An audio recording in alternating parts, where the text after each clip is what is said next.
Flashback.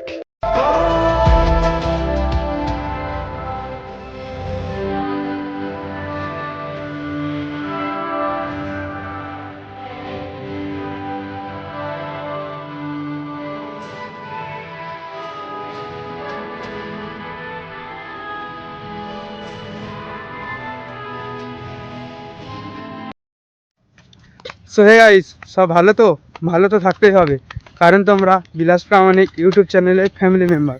তো guys, আমরা এখন সকাল সকাল বেরিয়ে পড়েছি তো গড়িয়া যাওয়ার উদ্দেশ্যে, কারণ বন্ধুটার মোবাইল খারাপ হয়ে গেছে। তো আমারও সেম প্রবলেম হয়েছিল, আগের ব্লগে তোমাদের দেখিয়েছিলাম। তো ও আর আমি একসাথেই মোবাইল কিনেছিলাম, তো আমার আগে খারাপ হয়ে গেছিলো, তো ও অনেক দিন পর। তো তাই এখন যাব আমরা গড়িয়াতে। তো আজকের ব্লগে আমার ইন্টারভিউ শুরু করা যাক। শুভ সকাল, সুন্দর একটা সকালে সুন্দর একটা ভিডিওতে তোমাদেরকে জানাই শুভ অ্যান্ড স্বাগতম। আর আজকের কি ভিডিও হতে চলেছে আশা করছি ইন্ট্রো, ট্রেলার আর থাম্বনেল থেকে বুঝে গেছো। গাইস, হাঁটতে হাঁটতে আমরা মাধবনগর স্টেশনে চলে এসেছি, আর ট্রেনও চলে এসেছে।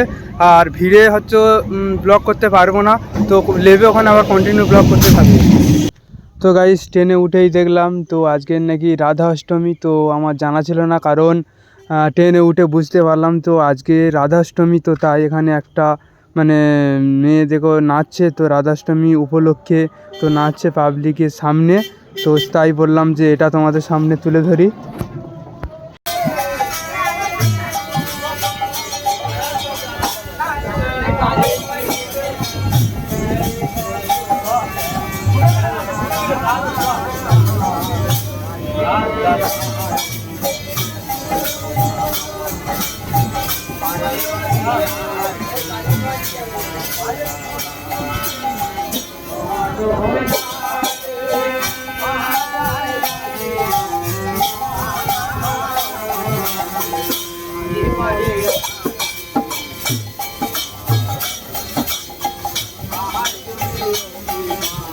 তো গাইস, গড়িয়া স্টেশনে নেমে তো আমরা হেঁটে হেঁটে নিচে নেমে এসেছি পশ্চিম দিকে।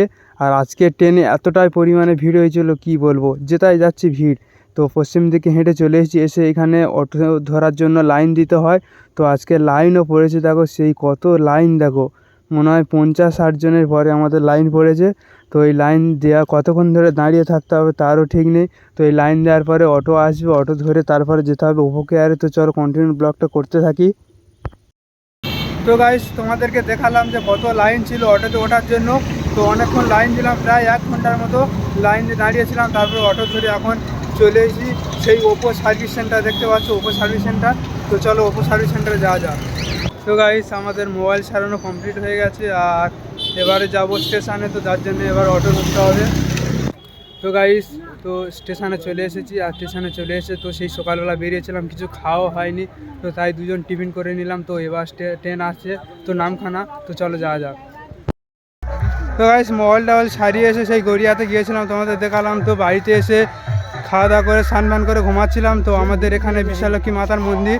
তো দেখো বিশালক্ষী মাতার মন্দিরে মানে একটা পুজো এসেছে, মনসা পুজো। তো এখানে ভাসান হয়। তো অনেক মানে চারদিকে গ্রাম থেকে এই বিশালক্ষী থানে যে খাল আছে, তো এখানে ভাসান হয়। তো মানে আজকেরও হবে। তো আমাদের পাশের পাড়ায় একটা মানে মনসা পুজো এসেছে। তো ওই ব্লগটা তোমাদেরকে শেয়ার করি। তো গাইস, প্রথমত তোমাদেরকে দেখাই মা মনসার ভেলাটা। তো কত সুন্দর তৈরি করেছে, দেখতেই পাচ্ছ কত সুন্দর লাগছে। আর মার মুখটাও সেই লাগছে, তো ভালোভাবে বানিয়েছে ঠাকুরটা।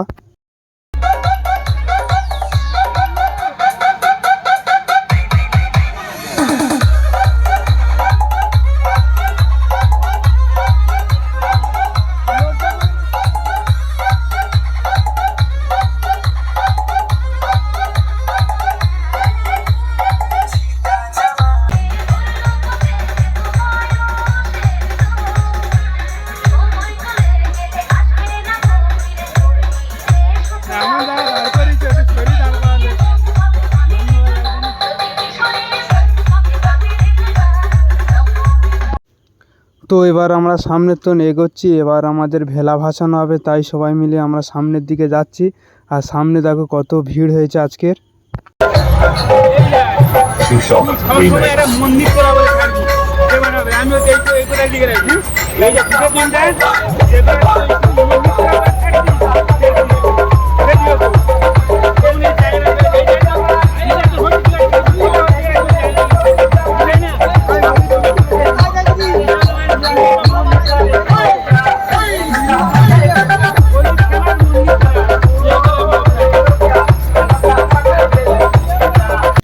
তো গাইস আমাদের দেখতেই পাচ্ছ যে ভেলাটা ভালোভাবে খোঁটা দিয়ে গাঁথতে হচ্ছে, কারণ ওটা মানে ঠাকুরটা দেওয়ার পরে হয়তো সরে গিয়ে হয়তো ঠাকুরটা পড়ে যেতে পারে।